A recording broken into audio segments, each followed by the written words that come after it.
Welcome to back our channel. आप सब कैसे हो? उम्मीद करती हूँ आप सब बहुत अच्छे होंगे। आज का वीडियो एंड तक देखिएगा, बहुत ही कमाल के टिप्स मैं आपको बताऊंगी। पहला यूजफुल टिप मेरा गैस बर्नर से जुड़ा हुआ है। आज हम इसका डबल यूज करने वाले हैं। कैसे?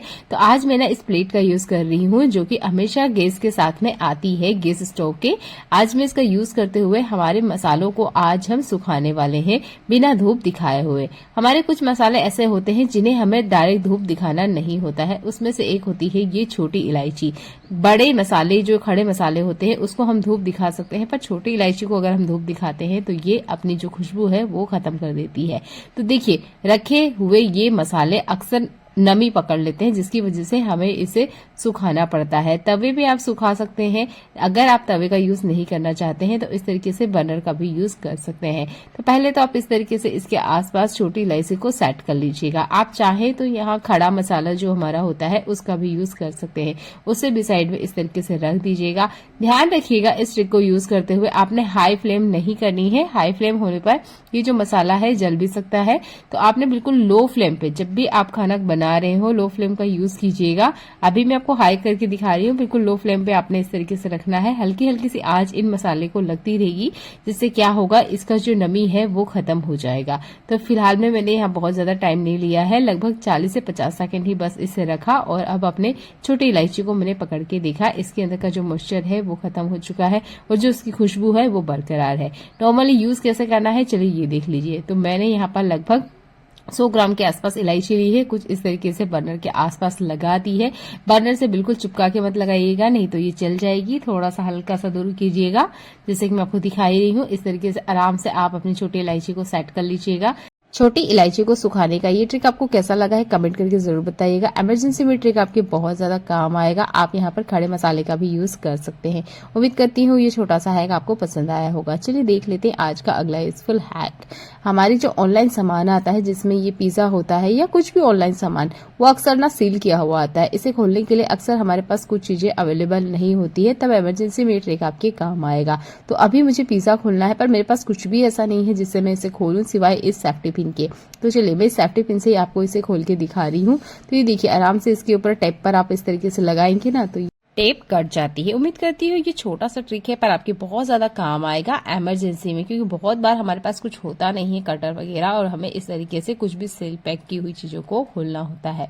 तब आप इस सेफ्टी पिन वाली ट्रिक का यूज कर सकते हैं। देख लेते हैं आज का अगला यूजफुल टिप। मैं भी यहाँ पर आपके सामने कपड़े ही क्लीन करके बताऊंगी। अच्छा, ये जानना बहुत ज़रूरी है कि ऐसा कौन सा कपड़ा है जिस पे हमें डबल हाथ लगाना पड़ता है या दाग नहीं निकलते हैं। तो स्पेशली जो शर्ट वगैरह होती है ना, इसके दाग नहीं निकलते हैं। कॉलर और हाथ पे हमें ब्रश लगाना होता है या फिर साबुन से हमें इसे क्लीन करना होता है। तो यहाँ के दागों को जानना ज़रूरी है। ये तेल वाले दाग होते हैं। सिर से हमारे पसीना निकलते हुए इस कॉलर पे अटक जाता है, जिससे तेल भी दाग के साथ इकट्ठा हो जाता है। तो सर्फ आप कोई सा भी यूज़ करते हो, उसके साथ आपने ये ट्रिक को ज़रूर यूज़ करना है। एक शर्ट के लिए मैं यहाँ पर एक शैम्पू का पाउच यूज़ कर रही हूँ। आपने जितने कपड़े लिए हैं या ऐसा कोई कपड़ा जो लगता है आपको कि धोने के बाद भी फिर से हमें क्लीन करना होता है, तो वहाँ पर आप शैम्पू ऐड कर दीजिएगा। जैसे जो मैं ट्रिक आपको बता रही हूँ ना, इसमें एक ही शैम्पू से आप काफ़ी सारे कपड़े क्लीन कर सकते हैं। अगर आप एक एक कपड़ा करने जाएंगे तो आपका शैम्पू ज़्यादा वेस्ट होगा। तो ट्रिक स्पेशल है, तो स्टेप बाय स्टेप फॉलो कीजिएगा। पहले तो शैम्पू को अच्छे से आपने एक मग्गे वगैरह में घोल लेना है। इसे लेके चलते हैं हम हमारे वॉशिंग मशीन की तरफ। तो वॉशिंग मशीन में जितना भी पानी लेते हैं, आप कोशिश कीजिएगा 7 से 8 कपड़े ही एक बार में धोएं, जो कि बहुत ज़्यादा गंदे होते हैं और जिनके दाग निकलते नहीं हैं एक बार में। तो यहाँ मैंने डिटर्जेंट लिया है, मुझे 5 कपड़े ही धोने हैं, तो लगभग आधे कटोरे इतना मैंने सर्फ लिया है। और जो शैम्पू है ना, जिसे हमने अच्छे से घोला है, ये भी हमने ऐड कर देना है। इसके बाद में डाइट कपड़े बिल्कुल नहीं डालिएगा, आपने इन्हें अच्छे से घोलना है और अच्छे से इसका झाग बनने देना है। इस काम को करना बहुत ज़रूरी है। अगर आप इसे करे बिना ही कपड़े डाल देते हैं, तब भी जो आपके कपड़ों के दाग है वो नहीं निकलते हैं, क्योंकि शैम्पू और सर्फ को अच्छे से घुलना ज़रूरी होता है। ये एक अच्छा सा सॉल्यूशन बन जाता है। इसके बाद में आपके कपड़ों में से दाग आसानी से निकलेंगे। तो लगभग 3 मिनट के आसपास मैंने टाइम दिया। जब अच्छे से सर्फ और शैम्पू आप इसमें घुल गए हैं, उसके बाद में मैंने एक एक करके इसके अंदर कपड़े डाले हैं। इन स्टेप्स को अगर आप फॉलो करते हैं तो मुझे नहीं लगता कि आपको अलग से कपड़े के ऊपर फिर से ब्रश लगाना पड़ेगा और फिर साबुन का खर्चा करना पड़ेगा। बस आपने इस तरीके को अपनाइए। अगर बहुत ज़्यादा ज़िद्दी दाग है तो आप कॉलर के ऊपर ही डायरेक्ट शैम्पू को लगा दीजिएगा, 3 से 4 मिनट रहने दीजिएगा, उसके बाद में वॉशिंग मशीन में डालिएगा, क्योंकि यहाँ पर ही वो दाग होते हैं जो कि बिल्कुल नहीं निकलते हैं। तो ऐसे कपड़े जिनके दाग धब्बे आसानी से नहीं निकलते हैं, वहाँ पर आप सर्फ के साथ शैम्पू को भी ऐड कीजिएगा। अब वॉशिंग मशीन में भी ये ट्रिक काम करती है, और अगर आप कपड़े गलाते हैं 15-20 मिनट के लिए पहले, तब भी ये ट्रिक काम करती है। ठीक है, तो उम्मीद करती हूँ आज आपको आपके सवाल का जवाब मिल गया होगा कि एक ही बार में कपड़े वॉशिंग मशीन में कैसे क्लीन करें। यह आजमाया हुआ नुस्खा है, एक बार ज़रूर करके देखिएगा। अगर आप इसे फॉलो करते हैं तो आप ब्रश और साबुन दोनों चीज़ भूल जाएंगे, और वॉशिंग मशीन में ही आपके कपड़े 100% क्लीन होकर बाहर आएंगे। बस इस शैम्पू वाले ट्रिक को फॉलो कीजिएगा। तो यहाँ पर जितनी भी तपेली वगैरह है, ये सारी की सारी स्टील की ही मैं यूज़ करती हूँ। दूध है, चाय है, जूस है, इनके लिए मैं इनका यूज़ करती हूँ। अगर मुझे थोड़ा बहुत चावल वगैरह बनाना है तब भी मैं इसी का यूज़ करती हूँ। यहाँ पर आप देख सकते हैं, एक है एल्यूमिनियम की ये तपेली। ये मैंने खुद नहीं खरीदी है, ये मुझे शादी में मिली थी। तो जो भी बर्तन मेरे पास एल्यूमिनियम का है वो मैंने नहीं खरीदा है। अगर आपको कोई गिफ्ट देता है या आपको अगर कोई बर्तन मिलता है तो क्या हम उसे फेंक देते हैं? घर से नहीं फेंकते हैं, किसी ना किसी काम में यूज़ आ जाता है। ज़्यादा नहीं तो वो किसी सामान रखने के ही काम आ सकता है। वैसे ही मेरे पास यहाँ पे कुछ कढ़ाइयाँ भी हैं, और ये कढ़ाइयाँ स्टील की है, और यहाँ पर एक बड़ा तपेली है जिसे मैं लॉन्ग टाइम से यूज़ कर रही हूँ, और इसमें मैं बनाती हूँ हमारे घर के चावल। और ये है मेरे पास एक लोहे की कढ़ाई, जिसे मैंने अभी 4 महीने पहले ही ख़रीदा है। तो आप इस तरह के कमेंट ना किया करें कि पहले आप अपने घर के बर्तन हटाइए, क्योंकि ऐसा नहीं पॉसिबल हो पाता है कि हम एकदम मार्केट जाएं और नया बर्तन लेकर आ जाएं। यहाँ पर एक और बड़ी कढ़ाई है, ये है एल्यूमिनियम की कढ़ाई। हम हमारे घर में 3 ही लोग हैं, तो इतनी बड़ी कढ़ाई का तो हमारे यहाँ यूज़ होता ही नहीं है, पर ये भी हमें शादी में गिफ्ट में ही मिली थी। और यहाँ पर जो कुकर है ये भी मिला हुआ ही है, मैंने नहीं खरीदा है। अब आप सोच रहे होंगे कि मैं बार बार ये बात क्यों कह रही हूँ कि एल्यूमिनियम बर्तनों को यूज़ नहीं करना चाहिए। चले मैं आज आपको बता देती हूँ। यहाँ पर मैंने लिया है घी, थोड़ा सा ही घी लेना है, एक टिश्यू पेपर लेना है। और देखिए, ये नॉर्मल सा तरीका मैं आपको बता रही हूँ, पर इसे देखने के बाद आप अपने घर के भी एल्यूमिनियम बर्तन को जितना हो सके खाने पीने में यूज़ मत कीजिएगा। इमरजेंसी में यूज़ करना है चलेगा, पर हमेशा इस बर्तन में आपने खाना नहीं खाना है। तो मैं इसे हल्के से ही वाइप कर रही हूँ। ऐसा करने के बाद ही आपने अपने इस एल्यूमिनियम बर्तन को खाने में यूज़ करना है। इसके पहले आपने डायरेक्ट इसमें खाना नहीं बनाना है। बर्तन धोने के तरीके से ये जो ऊपरी परत होती है एल्यूमिनियम की, ये क्लीन नहीं होती है, चाहे हम कितना ही डिश वॉश जेल यूज़ कर लें या कितना ही बर्तन लिक्विड यूज़ क्यों ना कर लें। इसी तरीके से जो तपेली वगैरह है इसको भी मैंने अच्छे से वाइप किया है, क्योंकि इन बर्तनों को अगर आपको यूज़ करना है तो ये ट्रिक आपको ज़रूर यूज़ करना है।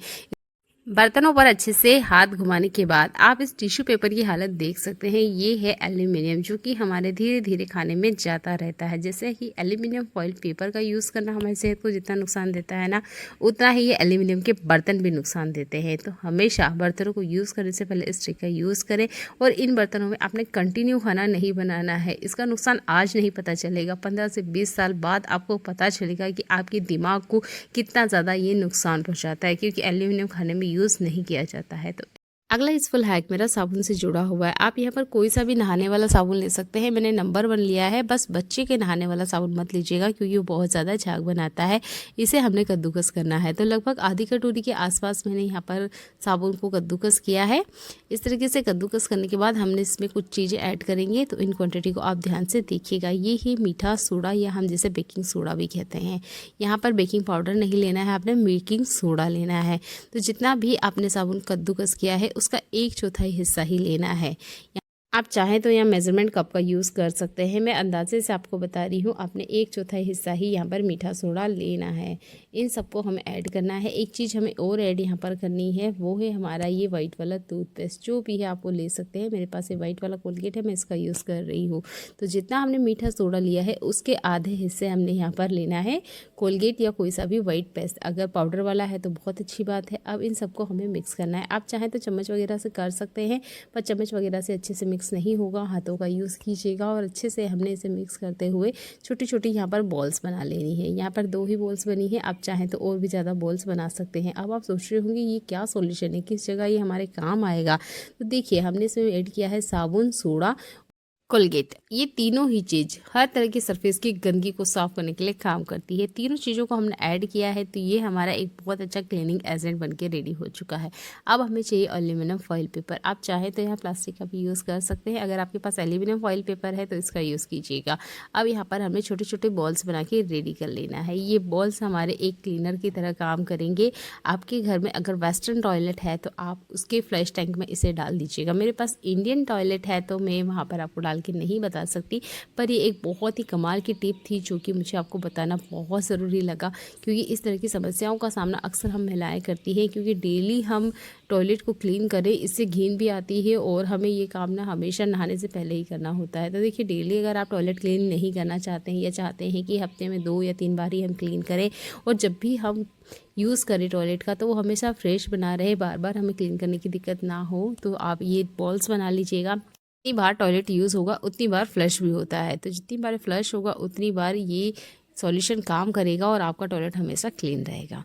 अगला यूज़फुल हैक मेरा चॉपिंग बोर्ड पे काटे जाने वाली सब्जियों से जुड़ा हुआ है। कुछ सब्जियां ऐसी होती है जिनका हमें छिलका उतारना होता है, तो हम क्या करते हैं, चाकू या पिलर का यूज़ करते हैं। पिलर से तो काफ़ी ज़्यादा छिलका जाता है, पर जो चाकू होता है, चाकू से तो और बड़ी दिक्कत होती है, ये कट ही जाता है।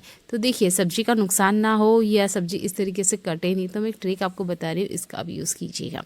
मैं यहाँ पिलर का यूज़ नहीं करती हूँ क्योंकि पिलर से मेरे हाथों से ज़्यादा ही छिलका जाता है। अगर आपके पास पिलर नहीं है या आपको पिलर यूज़ करना अच्छा नहीं लगता है, तब ये ट्रिक आपके काम आएगा। मेरे पास है ये एक बोतल का ढक्कन, जो दवाइयों के ऊपर ढक्कन आते हैं ना एल्यूमिनियम के, इनका यूज़ करना है। और देखिए, इससे छिलका ना बहुत आसानी से निकलता है। और अगर चाकू से यूज़ करेंगे तो अभी आपने देखा कि चाकू से पूरी तुरई, गिलकी, ये सारे के छिलके के साथ ही गिलकी भी कट जाती है, यानी कि टुकड़े टुकड़े हो जाते हैं। तब ये ढक्कन वाली ट्रिक आपके बहुत ज़्यादा काम आ सकती है। ये ट्रिक आपके तब और ज़्यादा काम आएगी जब आप कहीं बाहर हो और आपके पास पिलर्स ना हो।